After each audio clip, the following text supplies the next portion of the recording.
Good evening to all of you. Myself, Dr. Malik Islahuddin, and I want to tell you about allergic rhinitis today.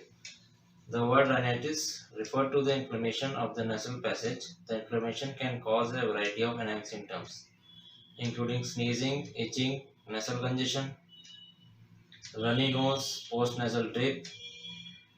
Few episodes of rhinitis, which usually occurs in upper respiratory tract infection with viruses such as common cold. Allergic rhinitis is caused by allergies to things in air around you.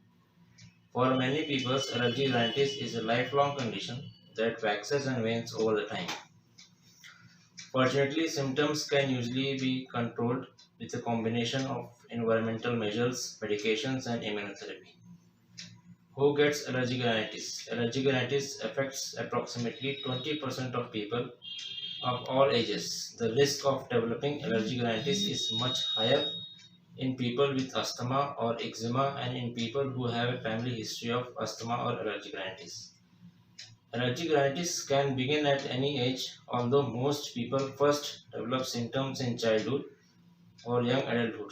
The symptoms are often most severe in children and in people in their 30s and 40s. However, the severity of symptoms tends to vary throughout a person's life. Some people go through a period during which they have no symptoms at all. What are the causes of allergic rhinitis? Allergic rhinitis is caused by nasal reaction to small airborne particles called allergens. In some people, these particles also cause reaction in the lungs and eyes.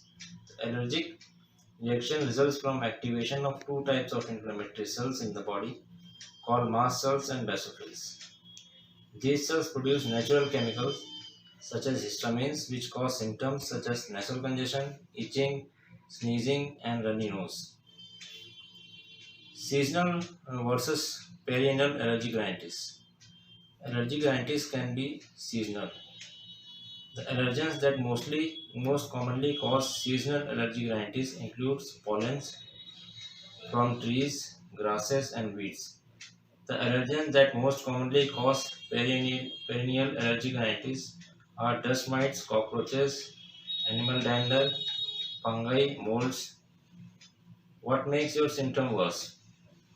Outdoor allergies. The best ways to prevent allergic rhinitis is to avoid the thing to which you are allergic. Because allergic rhinitis is caused by outdoor allergies, this can be hard to do. If you have outdoor allergies, these some things you can do that can help. Keep your doors and windows shut during the pollen season.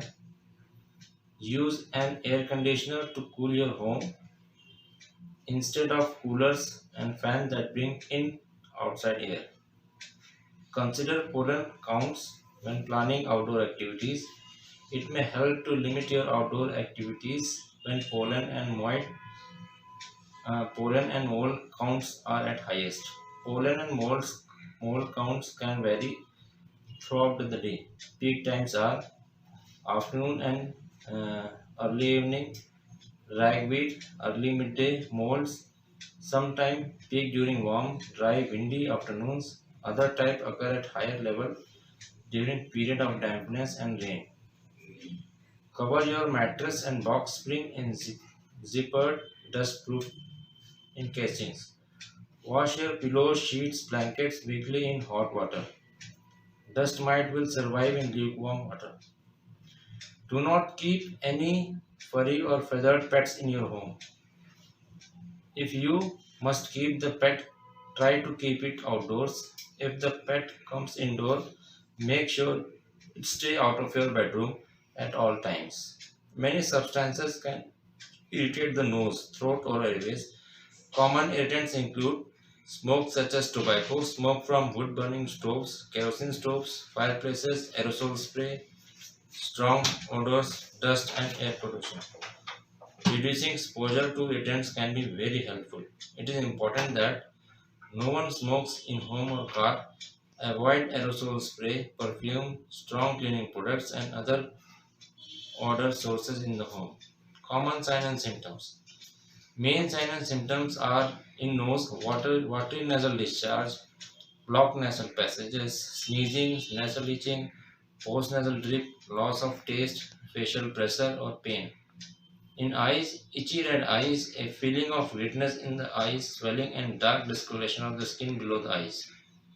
Throat and ears, sore throat, hoarse congestion, popping of ears, itching of the throats. In sleep, mouth breathing, frequent awakening, daytime fatigue, trouble during normal activities. How we can diagnose allergic rhinitis? Diagnosis is mainly by identifying allergens and other triggers. Recalling where you were and what you were doing before your symptoms started. Noting the time of year during which you have noticed the symptoms. Looking closely at the home, work, and school environment for pollen allergens. Your doctor may suggest skin prick testing. If your symptoms are not well controlled with medications or if it is not clear what is causing your symptoms. This involves an allergist putting a tiny amount of different allergens on your skin and observing which cause a reaction. Blood tests are also available. Thank you.